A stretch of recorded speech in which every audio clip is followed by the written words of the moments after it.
Soha channel, welcome to Soha channel.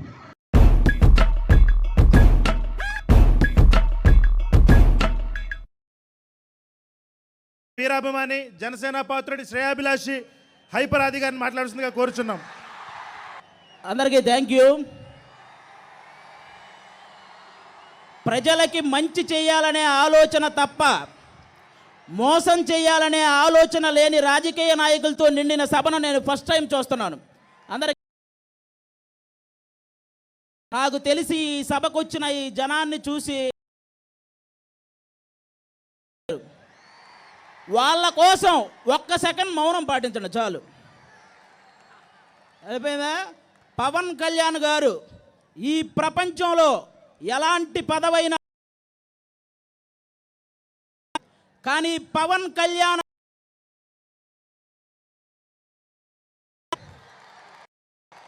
ఆయన స్థాయి వేరు, ఆ స్థానం వేరు.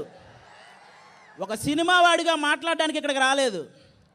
జనసేన సిద్ధాంతాలు నచ్చి ఆ పార్టీలో నేను కూడా ఒక అభ్యర్థిలాగా మాట్లాడడానికి వచ్చాను. ఈరోజు ఇక్కడికి వచ్చిన ఎవరైనా సరే మందు బాటిళ్ళ మీదో బిర్యానీ ప్యాకెట్ల మీదో ఆశ కలిగి వచ్చిన వాళ్ళు కాదు.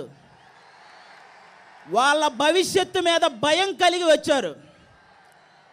పవన్ కళ్యాణ్ గారి మీద నమ్మకంతో వచ్చారు.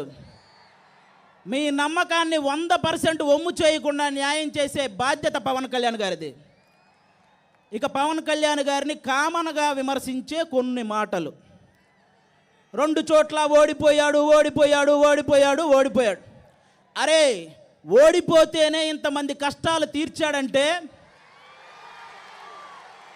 గెలిస్తే వాళ్ళు దాటకుండా చూసుకుంటాడు. రికార్డులు కొల్లగొట్టడానికో ఆస్తులు కూడబెట్టడానికో సినిమాలు ఒప్పుకునే వాళ్ళని మీరు చూసుంటారు. కానీ కౌలు రైతుల కష్టాన్ని తీర్చడానికి సినిమా ఒప్పుకున్న హీరో పవన్ కళ్యాణ్ గారు. ఆయన ప్రజెంట్ ఆస్తి ఎంత ఉంటుందో తెలుసా? నాకు తెలిసి ఈ స్టేజ్ మీద మిగతా నాయకుల కంటే తక్కువే ఉంటుంది. ఎందుకంటే వచ్చింది వచ్చినట్టు పంచుకుంటూ వెళ్ళడమే కానీ డబ్బులు పెంచుకుంటూ వెళ్ళే మనస్తత్వం ఆయనకు లేదు. డబ్బు మీద ఆసక్తి లేని వ్యక్తి రాజకీయాల్లోకి వస్తే ప్రభుత్వం నుంచి వచ్చే ప్రతి రూపాయి ప్రజలకే ఖర్చు పెడతాడు. అలాంటి వ్యక్తి గురించి ప్రెస్ మీట్లు పెట్టి బూతులు.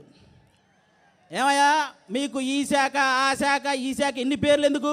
పవన్ కళ్యాణ్ గారిని తిట్టే శాఖ అని ఒకటి పెట్టుకోండి. పెట్టుకొని కంటిన్యూగా తిట్టండి. శాఖల పరువు తీస్తున్నారు. మీకు మీ శాఖ గురించి ఒక్క 10 నిమిషాలు చెప్పమంటే 10వ సెకండ్లోనే దొరికిపోతారు మీరు.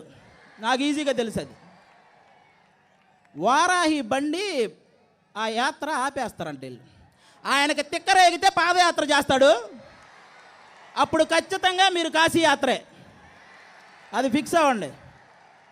జనాల పక్షాన ఉన్నాడు కాబట్టే జనసేనానిగా ఉన్నాడు. మీరు మరీ ఎక్కువ విసిగిస్తే వీరమల్లు బయటకు వస్తాడు. ఇక మీ ఊహకు ఇంకా ఏం మాట్లాడతారు? ప్యాకేజీ. అరే, పవన్ కళ్యాణ్ అనే వ్యక్తి ప్రేమకు లొంగుతాడు కానీ డబ్బుకు లొంగడరా. మీ ఇష్టం, మీరేమనుకుంటే అది. ఇంకోటి ఏంటి? దత్తపుత్రుడు దత్తపుత్రుడు. ఓకే, ఏ నోటితో అయితే మీరు దత్తపుత్రుడు అన్నారో అదే నోటితో అంజనీ పుత్రుడని అనిపించుకోకపోతే పవన్ కళ్యాణ్ గారు చూడండి, మీరు చూస్తారు. ప్రపంచంలో ప్రతి ఒక్కడు పవన్ కళ్యాణ్ గారి గురించి ఒక మాట అనేసి పాపులర్ అయిపోదామని. మీ పాపులారిటీ కోసం ఆయన పర్సనాలిటీ దెబ్బతీసేలా మాట్లాడారా? ఈసారి జనసేన కొట్టే దెబ్బకు మీ అబ్బ గుర్తొస్తాడు, చూసుకోండి. ఇంకోటేంటి? నిలకడలేని రాజకీయం. మీరేమో బిజినెస్లు చేసుకుంటూ రాజకీయాలు చేయొచ్చు. ఏ బిజినెస్లు లేని ఆయన సినిమాలు చేసుకుంటూ రాజకీయాలు చేయకూడదా? ఎవరిది నిలకడలేని రాజకీయం? టేబుల్ మీద భారతదేశం బొమ్మ పెట్టి టేబుల్ కింద బారెడు చేయి పెట్టి లంచాలు దండుకునే మీది నిలకడలేని రాజకీయం. అభివృద్ధి పనుల గురించి మాట్లాడిన ప్రెస్ బీట్లో అమ్మనాభూతులు తిట్టే మీది నిలకడలేని రాజకీయం. అసలు 151 మంది ఒక్కడి ముందు ఆ నిజాయితీని తట్టుకోలేక భయపడడం రాజకీయం కాదు, తెలుసుకోండి. అందుకే చెప్తున్నా, పవన్ కళ్యాణ్ గారిది నిలకడలేని రాజకీయం కాదు, నికార్సైన రాజకీయం ఇప్పుడు చెప్తున్నా. ఇంకా అంటారు, ఎందుకు జనసేన వాళ్ళు ఏంటి అంత కోపం వస్తుంది ఏమన్నంటే, రాదా? మీ ఇంటికి ఆయన పెళ్ళికి వస్తే మీకు గౌరవంగా ఉంటుంది అనుకునే మీరు ఆయన గౌరవానికి భంగం కలిగించేలా మాట్లాడితే కోపం రాదా? ఆయనతో ఒక్క ఫోటో దిగితే చాలని డోరు దగ్గర నిలబడి, లేదు ఆయనే నాతో ఫోటో దిగాడంటే కోపం రాదా? ఆయన హెలికాప్టర్ ఎక్కి వెళ్ళే లోపు ఆయన పక్కన ఏదో ఒక మూల నుంచుంటే పేపర్లో మన ఫోజు కూడా పడిద్దని ఆయన ముందే ఫోజు కొడితే కోపం రాదా? వస్తుంది. ఎస్, ఓటు హక్కు ఉన్న ప్రతి ఒక్కడికి ప్రశ్నించే హక్కు ఉంది. గెలిచిన ప్రతి నాయకుడికి సమాధానం చెప్పాల్సిన అవసరం ఉంది. అలా కాదు, నేను గెలిచాను ఎక్కేస్తా తొక్కేస్తా అంటే ఇదిగో ఇలా మనసులో ఉన్నవన్నీ కక్కేస్తా, 2024లో గాజు గ్లాసు మీద నొక్కేస్తా, మీ ఇష్టం. అప్పుడు ఇంకోటి కులపిచ్చి. ఆయన ఒక కులాన్ని వెనకుండి నడిపే వ్యక్తి కాదు, అన్ని కులాలని ముందుండి నడిపించాలనుకునే వ్యక్తి. నన్ను కన్న నా తల్లి మీద ఒట్టేసి చెప్తున్నా, అలాంటి నిజాయితీ గల నిస్వార్థం కల నీతివంతుడైన రాజకీయ నాయకుడిని మళ్ళీ మీరు చూడలేరు. నన్ను కన్న నా కన్న తల్లి మీద ఒట్టు, నేను దగ్గరగా చూశాను.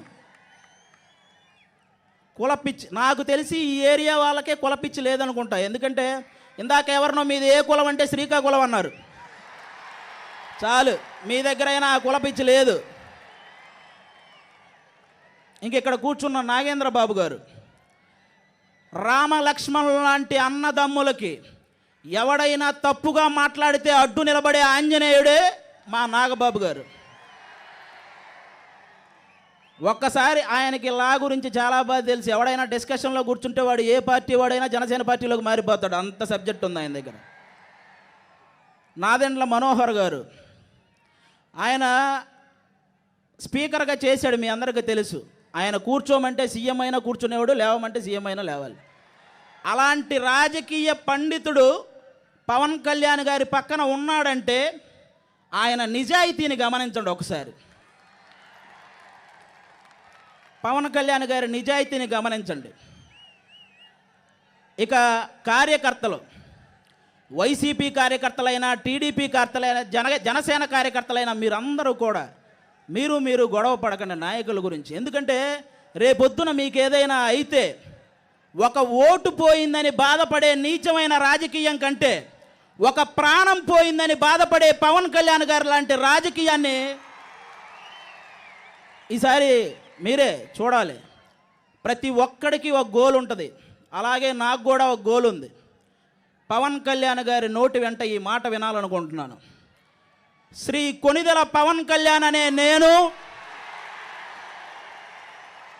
ఆంధ్రప్రదేశ్, ఆ తర్వాత ఏంటి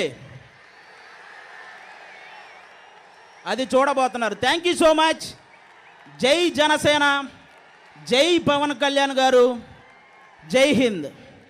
పవన్ కళ్యాణ్ గారిది ఒక్కటే విన్నపం, ఇక్కడి నుంచి ఎవరైనా వెళ్ళేటప్పుడు వాళ్ళకి చిన్న గాయం తగిలినా ఆయన మనసుకు చాలా పెద్ద గాయం తగిలిద్ది. కాబట్టి మీరందరూ జాగ్రత్త వహించి ఒక్క చిన్న గాయం కూడా చేసుకోకుండా మీ ఇంటికి మీరు వెళ్ళాలని మనస్ఫూర్తిగా కోరుకుంటున్నాను. Thank you so much. Thank you.